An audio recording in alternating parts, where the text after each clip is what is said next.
দাঁড়াও, হাত মুষ্টিবদ্ধ করো, সমাজ থেকে সকল বৈষম্যের কবর রচনা করবার শপথ নাও। হে হতাশাগ্রস্ত জাতি, আসো আল কোরআনের কাছে, আমরা তোমাদেরকে মুক্তির বার্তা শোনাই, আমরা তোমাদেরকে সান্ত্বনার বাণী শোনাবো। আসো, হাতে হাত রাখি, সমস্ত বৈষম্য, জুলুম, স্বৈরতন্ত্রের কবর রচনা করে আল্লাহর কোরআনের সমাজ গড়বার জন্য হাতে হাত রাখি।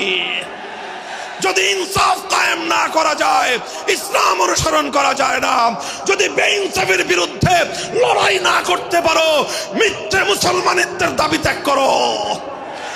তুমি যদি ইনসাফের জন্য যুদ্ধ করতে না পারো, তুমি যদি বৈষম্যের বিরুদ্ধে লড়াই করার হিম্মত না রাখো, মুসলমানের মিথ্যা দাবি করা ভণ্ডামি ছাড়া কিছুই নয়।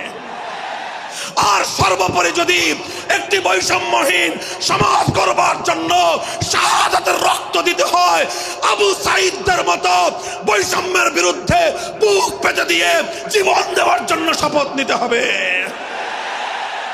কোরআনে পাকের এক একটা আয়াত, কোরআনের এক একটা বিধান আল্লাহর জমিনে বাস্তবায়ন করার জন্য আমাদের জীবন যৌবনের বাজি লাগায় দিতে হবে, বাজি লাগায় দিতে হবে ইনশাআল্লাহ।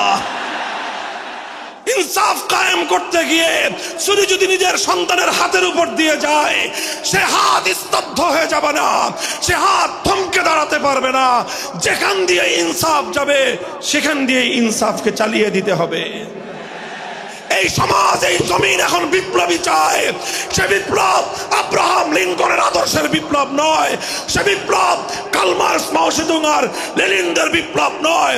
বাংলার মাটি আরেকটা বিপ্লব দেখতে চায়, সে বিপ্লব হবে আল কোরআনের বিপ্লব, সে বিপ্লব হবে ইসলামী সমাজ গঠনের বিপ্লব। সেই বিপ্লবের জন্য 2000 যুবক নয়, যদি 2 লক্ষ যুবকের তাজা বুকের শাহাদাতের রক্তের প্রয়োজন হয়, সে রক্ত দেওয়ার জন্য শহীদ ঈদগাহে কারা কারা জমায়েত হবে, কারা কারা জমায়েত হবে। হ্যাঁ, এটা শুধু কথার কথা না, শপথ। এটা কথার কথা না, শপথ। এটা অঙ্গীকার। কার সাথে? কার সাথে? যেই অপরাধ করে মন্ত্রীর দুলাভাই ছাড়া পেয়েছে, যেই অপরাধ করার পরে এমপির শালার শাস্তি হয় নাই, যেই অপরাধ করার পরে শিল্পপতির বিচার হয় নাই, যেই অপরাধ করার কারণে রাজনৈতিক নেতার কোনো বিচার হয় নাই, একই অপরাধ দুর্বল, গরিব, অসহায় মানুষ করার পরে তার উপর আইনের শাসন 100 ভাগের জায়গায় 200 ভাগ বাস্তবায়ন করা হয়। আল্লাহ নবী বলেছেন, পৃথিবীতে ইসলাম এসেছে শুধুমাত্র ইবাদত, নামাজ, রোজার, হজ, যাকাতের বিধান বাস্তবায়নের জন্য নয়। ইসলাম দুনিয়াতে আগমন করেছে, তার আগমনের অন্যতম উদ্দেশ্য হলো সমস্ত বৈষম্য দূর করে, জুলুম আর বেইনসাফি দূর করে বিশ্ব সভ্যতায় ন্যায় এবং ইনসাফ কায়েম করা।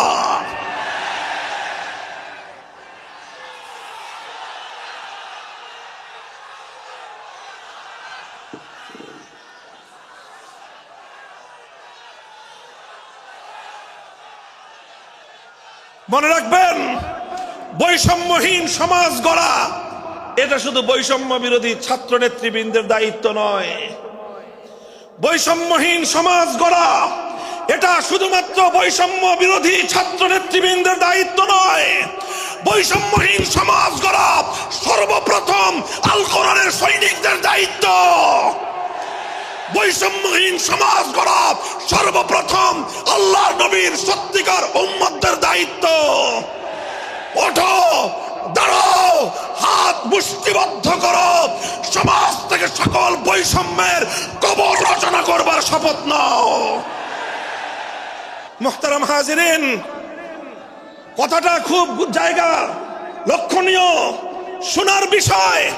যারা একটা বৈষম্যহীন সমাজ দেখতে চাও, যারা জুলুম এবং অত্যাচারে অতিষ্ঠ হয়ে গিয়েছো, যাদের জীবনকে এই ধরনের অন্যায়, অবিচার, জুলুম, শোষণ, স্বৈরতন্ত্র যাদের অন্তর হৃদয়কে জ্বালিয়ে পুড়িয়ে ছারখার করে দিয়েছে, হে হতাশাগ্রস্ত জাতি, আসো আল কোরআনের কাছে, আমরা তোমাদেরকে মুক্তির বার্তা শোনাই, আমরা তোমাদেরকে সান্ত্বনার বাণী শোনাবো।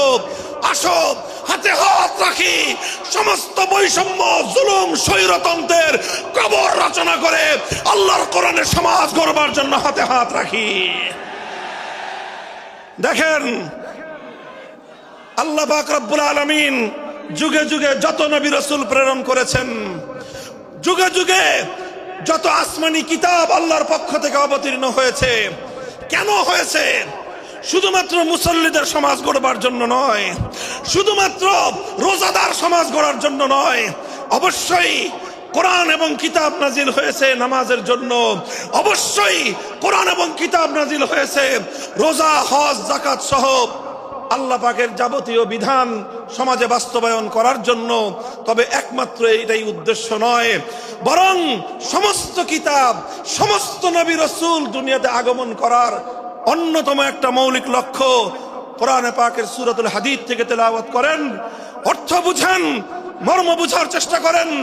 লাকাদ আরসালনা রুসুলানা বিল বায়িনাতি ওয়াল হুদা ওয়া আনজালনা মাআহুমুল কিতাবা ওয়াল মিজান লিয়াকুমান নাসু বিল কিসত। আল্লাহ কোরআন বলছে যে আমি নবী রাসূল পাঠিয়েছি, আসমান থেকে যুগে যুগে কিতাব নাজিল করেছি। এই সব কিছুর অন্যতম একটা উদ্দেশ্য হলো লিয়াকুমান নাসু বিল কিসতি। কোরআন নাজিলের উদ্দেশ্য, নবী প্রেরণের উদ্দেশ্য, শরীয়ত প্রেরণের উদ্দেশ্য, ধর্ম প্রেরণের উদ্দেশ্য হলো, অন্যতম উদ্দেশ্য হলো লিয়াকুমান নাসু বিল কিসতি। মানব সমাজ থেকে অন্যায়, অবিচার, জুলুম, শোষণ দূরীভূত করে ন্যায় এবং ইনসাফ কায়েম করা, এটাই হলো ইসলামের অন্যতম মৌলিক লক্ষ্য। যদি ইনসাফ কায়েম না করা যায়, ইসলাম অনুসরণ করা যায় না।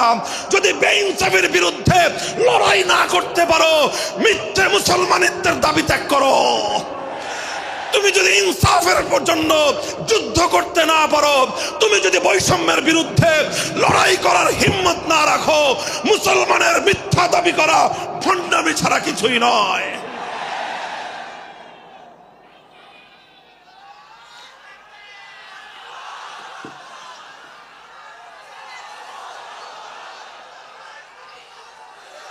এই জন্য আমাদেরকে বুঝতে হবে, আমাদের জীবনের অন্যতম মিশন, যে জন্য আল্লাহ তার নবীদেরকে পাঠিয়েছেন, নবীদের জীবনের মিশন যা ছিল, নবীর উত্তরাধিকারী, নবীর অনুসারীদের জীবনের মিশনও সেটাই হবে। বলেন কথা ঠিক না বেঠিক? যে পথে গিয়েছে নবীদের জীবন, সে পথে যাবে আমাদের জীবন। যেটা ছিল নবীদের ভীষণ, সেটাই হবে আমাদের ভীষণ। যদি এটাই হয় সত্য কথা, এটাই যদি হয় শপথ, তবে বৈষম্যহীন সমাজ গড়বার জন্য যা করতে হয় তাই করা আমার আর তোমার জিম্মাদারি। যদি সেজন্য আমাদেরকে ঘাম ঝরাতে হয়, ঘাম ঝরানো আমাদের দায়িত্ব। আর যদি সেজন্য চোখের অস্ত্র দিতে হয়, চোখের অস্ত্র দেওয়া আমাদের দায়িত্ব। যদি সম্পদের কোরবানি করতে হয়, মাল সম্পদের কোরবানি করা, সেটাই আমাদের জীবনের দায়িত্ব এবং উদ্দেশ্য। আর সর্বোপরি যদি একটি বৈষম্যহীন সমাজ গড়বার জন্য শাহাদাতের রক্ত দিতে হয়, আবু সাঈদদের মতো বৈষম্যের বিরুদ্ধে বুক পেতে দিয়ে জীবন দেওয়ার জন্য শপথ নিতে হবে।